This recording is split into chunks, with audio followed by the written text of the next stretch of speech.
Yizirika ngo suhuze kandi ngo ikaze nizere ko umeze neza cyane, nizere ko uri amahoro mu bice bitandukanye by'isi uherereyemo. Wowe turi kumwe hano kuri Ry'inyonza Talk Sports. Ndishimye ko ufunguye ni video ngiye kwifashisha nganira namwe, ngiye kwifashisha mbereka imyitozo live equipe y'igihugu Rwanda Amavubi y'abakina imikino ya CHAN, ngo kuvuga ngo n'abakina imbere mu gihugu. Ahangaha rero ku kibuga cyo hanze cyo kuri stade Amahoro niyo Amavubi agiye gukora imyitozo mu gitondo cyo kuri uyu munsi wo kuwa kabiri. Nk'uko mubare w'abasore rero bakaba bari bavuye muri meeting, night meeting cyangwa se ikiganiro babanje kugirana n'abatoza babo mbere yo gutangira imyitozo. Bakaba rero bagiye kuza gutangira imyitozo hano kuri Ry'inyonza Talk Sports. Tugiye kubereka bimwe mu bice by'ingenzi bigiye kuza kuranga iyi myitozo yose equipe y'igihugu Rwanda Amavubi. Nibwira ko imyitozo izakuza kurimo imbaraga ni mu mikino cyangwa se ni mu gutegura umukino ugomba gusa ikipe y'igihugu Rwanda Amavubi n'ikipe y'igihugu ya Sudani y'Epfo. Akaba rero umukino utegerejwe ku itariki ya 22 ku kwezi kwa 12. Byose ni mu gushaka itike yo gukina imikino ya CHAN. Sofa ni imikino igomba kubera muri East Africa, imikino igomba kubera mu gihugu cya Tanzania, mu gihugu cya Uganda ndetse n'igihugu cya Kenya, ariko Kenya ntiwayemeza 100% kubera ko imyiteguro mu gihugu cya Kenya, ishyanga ry'umupira w'amaguru mu gihugu cya Afurika ryagaragaje ko Kenya itaritegura 100% ku buryo hari amahirwe menshi yuko ino CHAN igomba kuzabera i Kigali. Ariko yabera i Kigali itabera i Kigali, equipe y'igihugu Rwanda Amavubi iri gushaka tike yo gukina iyo mikino. Ndaza kuza kwereka rimwe mu bice by'ingenzi bigiye kuza ko biranga iyi myitozo. Nibidukunda turaza no kuza kuganira n'abakinnyi bamwe na bamwe, tumve imbamutima zabo, twumve uko byose bihagaze, hanyuma ndaza kugenda mbereka hano 5 kuri 5. Tutaza kuza kujya kure, baha ikaze kuri Ry'inyonza Talk Sports.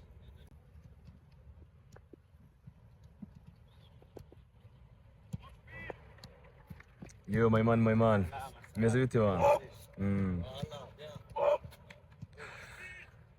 Fils umunyezamu w'ikipe ya Etoile de l'Est ndetse na Gad Muhawe nayo umunyezamu w'ikipe ya Gorilla. Urabona ko ari abanyezamu babiri bari gukora imyitozo ndetse n'umutoza akarero ari kubafasha. Hanyuma kuri munsi wo kwa kabiri abakinnyi b'ikipe ya APR nabo rero bakaba baje mu myitozo. Nibwo bwa mbere navuga ngo nyuma y'uko ikipe ya APR yabasabiye ko yabasabiye ikiruhuko cy'iminsi nk'ibiri, kuko abandi baje bakampu ku cyumweru, bo rero bakaba baje umunsi wo kwa kabiri akaba aribwo bagezemo. Akaba rero nabo ndaza kugenda babereka abakinnyi bamwe na bamwe b'ikipe ya APR batangiye imyitozo muri equipe nationale. Bamunyezamu mureba ari gukorana n'umutoza ni Fils umunyezamu w'ikipe ya Etoile de l'Est, na mugenzi we ahangaha wambaye nimero 1 akaba ari Gad Muhawe nayo ufata ikipe ya Gorilla. Buriya amafoto yose mubona ikipe y'igihugu Rwanda Amavubi, Derife hereza hano abantu peace. Uyu nguyu ni umufotografa w'ikipe y'igihugu Rwanda Amavubi.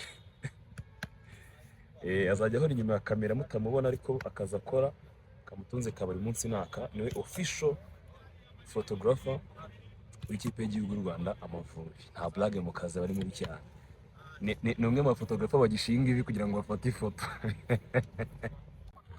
Abakinnyi b'ikipe ya APR rero uyu munsi batangiye imyitozo. Aramubona kapiteni w'ikipe ya APR Niyomugabo Claude ari kumwe na kanamugirije w'ikipe ya Rayon Sport, ngo muri inyuma ufite ballon ni Claude, ayihaye Hakim Bugingo w'ikipe ya Rayon Sport. So ikipe ya APR bakaba rero baje kuri uyu munsi kuza gukora imyitozo na bagenzi babo muri equipe nationale. Ubona ko uri kumwe n'umutoza hirya, umutoza wa fitness coach ni Gilbert Mugisha.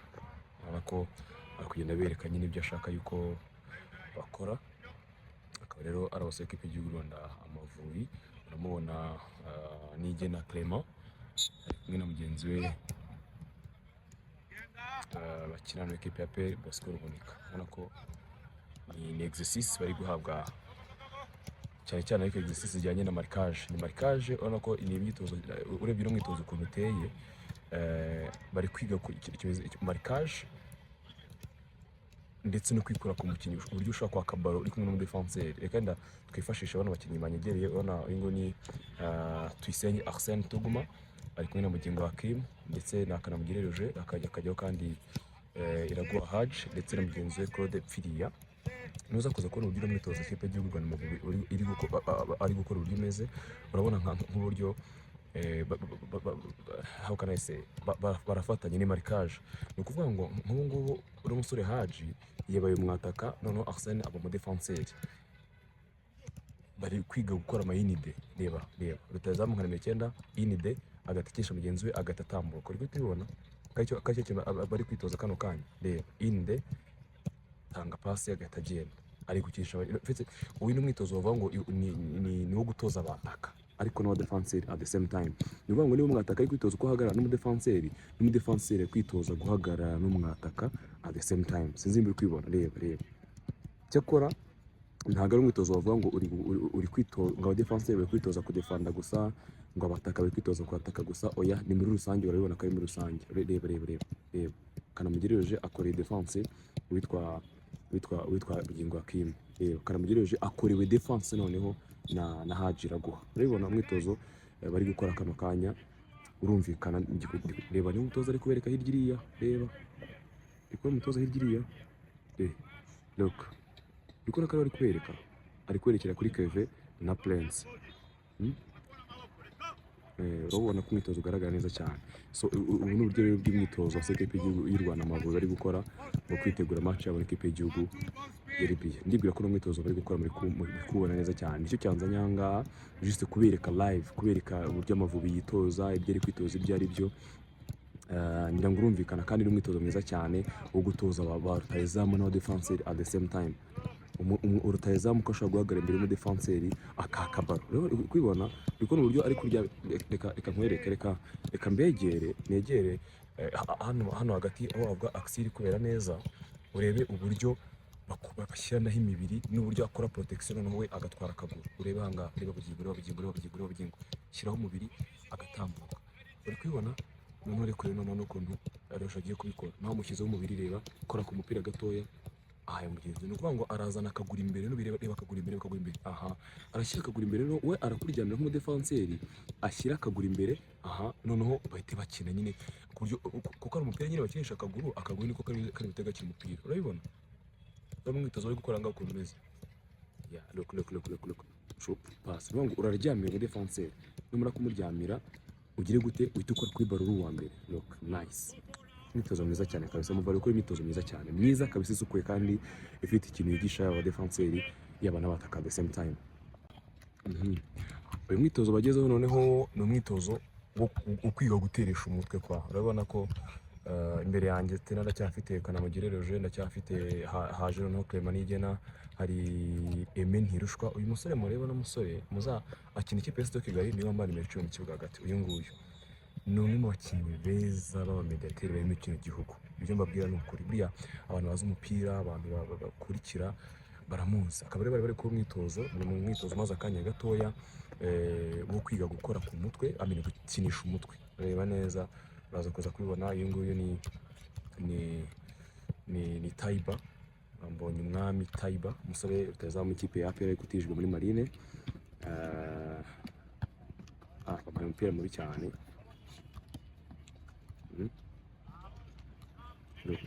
Kinisha umutwe cyane. Kanamugireje mediateur ikipe ya Rayon Sport, nawe wahamagawe inyuma muri ikipe nationale y'u Rwanda Amavubi. Nice thing.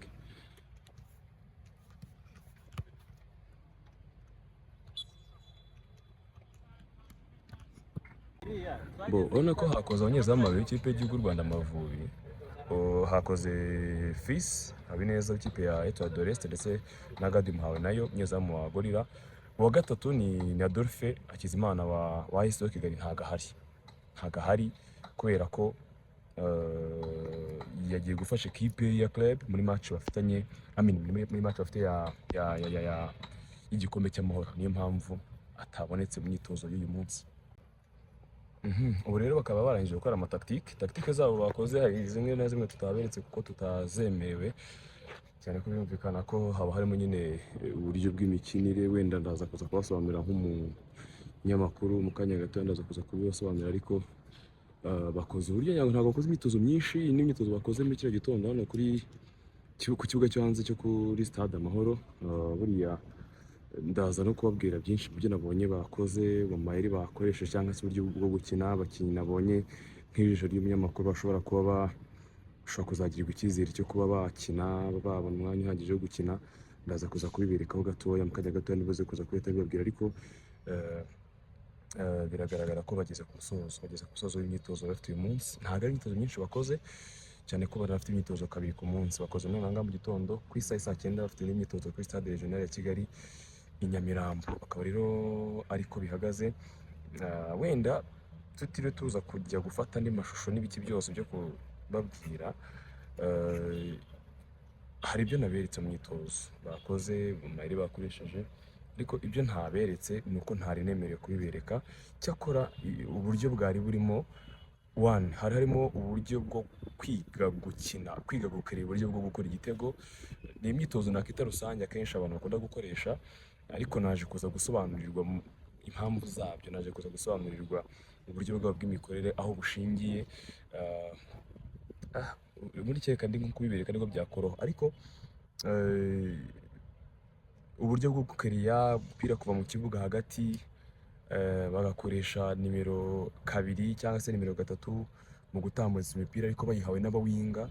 Hanyuma ukabona ko uburyo bashaka gukariya gutsindamo ibitego bushingiye kuri kote ebyiri. Icya mbere, iyo umupira ugeze muri box, iyo umupira ugeze muri defense, akenshi ubona ko bashingira ku iyo ugeze muri central defense, ugeze hariya mu rugo rw'amahina, bashaka ko bikorwa na nimero 10 itsinda, nimero 10 utsinda. Reka nze nshaka uburyo nkoresha amashusho mbibereke neza kugira ngo mbashe gusobanukirwa icyo niyo mbabwira muri kano kanya. Yes, reka nongere ngo ikaze rero kuri Nyonza Talk Sports. Muri kano kanya nkuko nemaze kubibwira ari na mashusho atambuka, nasanze uburyo bwiza bwo kugira ngo mbashe kubereka ibyo Amavubi bakoze mu myitozo y'uyu munsi mu gitondo ahangaha ku kibuga cyo hanze cyo kuri Stade Amahoro. Ni byiza ko rwego cameraman runafasha gatoya bereka abantu uburyo bw'amashusho. Urabona yahagaze yahagaze nta kibazo, ni bisanzwe iracyakomeza. Urabona ahangaha ndi mu kibuga, biriya ni izamu bariho bigiraho, bariho bitorezaho.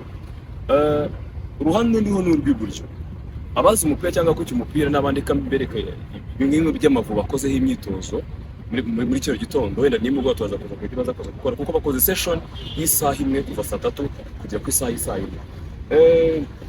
Biga uburyo bwo gutsinda, ariko babwize bate, babikoze hiki. Of course izamu riba hariya.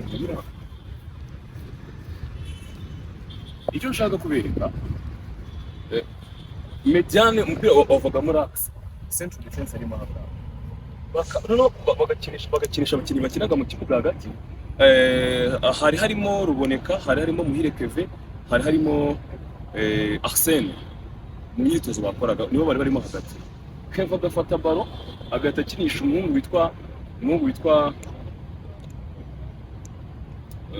n'umuhungu muri APR ukina kuri 7 byagire barishitse.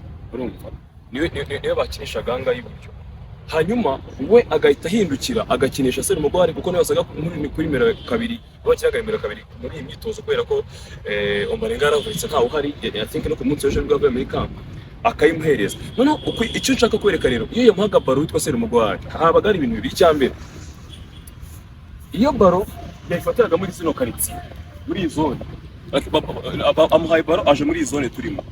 Iyi zone turimo hari uburyo bwo gutatanga pass igendera hasi inyura imbere y'izamu. Icyo ni kimwe, ariko imyitozo bakoze uri kubona ko ntabwo abakinnyi bari kwitoza cyangwa se amabwiriza y'umutoza. Ntabwo ari gufata baranga uri iburyo wifitera baro igendera imbere y'izamu no gutya, ntabwo icyo bashaka. Ahubwo yafatiraga baro kuri no kote agahita yigarura mo hano. Hari uburyo bwo kwitwaramo hariya, hakaba n'uburyo bwo kwitegura wigaramo ahangaha, ikaba baro igendera hasi ahangaha. Ikinwa na nimero 10. Nimero 10 urabona ko ari umuntu bashaka gukoresha uburyo bwabo bw'imikinire. Ngira ngo ni uburyo abatoza Jimmy Mulisa n'umutoza mukuru aka kanya ufite ikipe cy'u Rwanda Amavubi, azaba ari umutoza mukuru byumvikana, ariko yabanye na Frank Torsen. Nibwo buryo Frank Torsen yashatse cyangwa se yahisemo gukina, ubona ko nadashaka kuza kubihindura. Torsen ntago akunda umukinnyi ukrosinga baro inyura imbere y'izamu igendera hasi.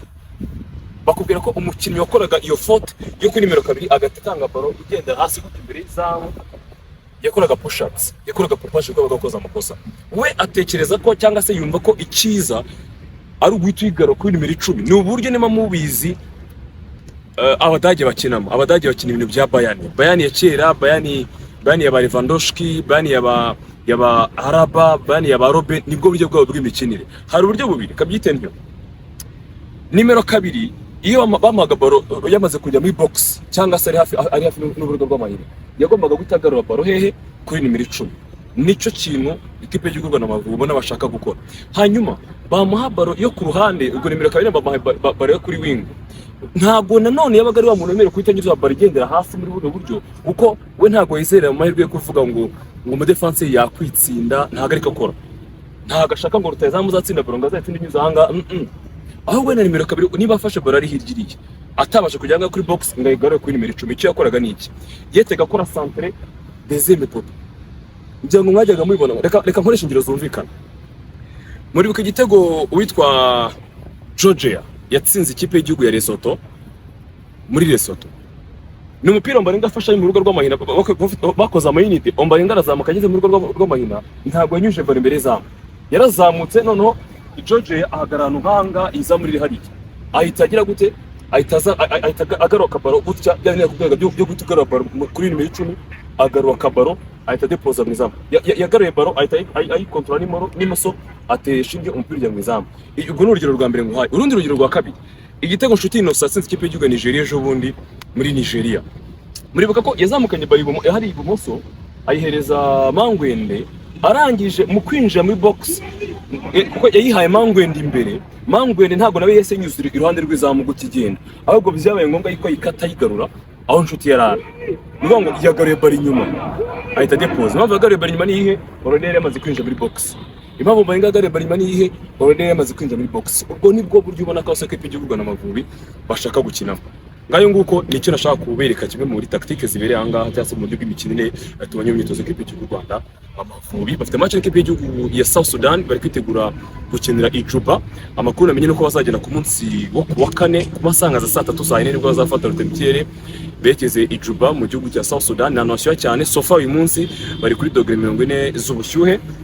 Ni kimwe mu byo nkuyangaha. Ikindi amakuru mbashe kumenya nanga nshaka kubabwira, abose equipe ya PL baje muri cyo gitondo bose uko ari 10 nta numwe ugeze abura. Umutoza wabazamu ikipe ya PL Mugabo nawe yaje, nibwo bwa mbere ikipe abakinyi ikipe ya PL bari baje muri imyitozo ikipe y'Igihugu y'u Rwanda Amavubi. Hanyuma kandi ikindi cyabayeho nuko muri abasore bose ikipe ya PL umusore witwa Frodouard ntabwo yakoze imyitozo. Nagerageje kubaza impamvu atakoze imyitozo, nsanga harimo kuza atinze, cyo ni kimwe. Yahageze atinze, nshaka kubaza se ubundi hari amasaha yarahari yagenwe bagomba kuzira, bambwira ko ntayo. Gusa APR babwira ko bazaza kwa 2 bo bahisabye ko abakinnyi bakora imyitozo yombi, kuko uyu munsi ari imyitozo 2. Uyu munsi kwa kari imyitozo mu gitondo irangiye nari mugoroba saa 9 kuri stade regional, ndetse yewe no kuza gukorera kuri no tapi amine kuri kino kibuga cy'ibyatsi cyo kuri Ferwafa. Ni mugoroba bagakora regional. Ijuba bazakinira kuri tapi ariko mu mahoro ni ku byatsi. Niyo mpamvu bari kubixing iyo imyitozo yanga ku byatsi kugira ngo bamenyere kino kibuga, kuko benshi mu bakiri bo muri equipe ya Chan bakimenyereye ntabwo bagikiremo kenshi, ndetse yewe nimugoroba bakagereje nawe kugira ngo bimenyeze gukina kuri tapi nkuko bazabikorera hehe Ijuba. Ibyo ni bimwe mu by'ingenzi nubana babwira nkuyanga kuri kino kibuga cy'imyitozo. Of course n'igihe bazagendera nicyo ngicyo kuwa 4. Ikindi kintu n'amakuru yo kuri Frank Trosten iyo kaneye kubabwira kano kanya, kuko ni inkuru ishobora kuba ari ndende namenye ndibuze kuza kubagezaho. Ndabashimira rero, mwakoze cyane kubana nanjye ahangaha kuri Barya Inyonza Talk Sports. Mukomeze kugira ibihe byiza. So the guys are leaving now. So reka bagiye rero kuri Hotel Saint Famille aho bacumbitse. Ubwo ibindi na hani mugoroba mu myitozo nanone yari mugoroba. Ndagushimiye cyane wowe bahisemo kubana twanga kuri Barya Inyonza Talk Sports. Nibwira ko uri buze kuza kora subscribe niba utarayikora, komeze commentinga, utanga ibitekerezo, utanga inyunganizi, utange support yawe. Imana igumugisha, komeze kugira ibihe byiza. Ngiyi Jembe Energy Drink. Jembe Energy Drink yageze mu Rwanda. Jembe Energy Drink tubafitiye na Jembe Rice, umuceri wa Jembe Rice nawo wageze mu Rwanda. Munyarwandakazi wo ukunda energy, isomere Jembe Energy Drink. Jembe Energy Drink ni ya mbere dufite na Jembe Rice. Jembe Energy Drink. Wow.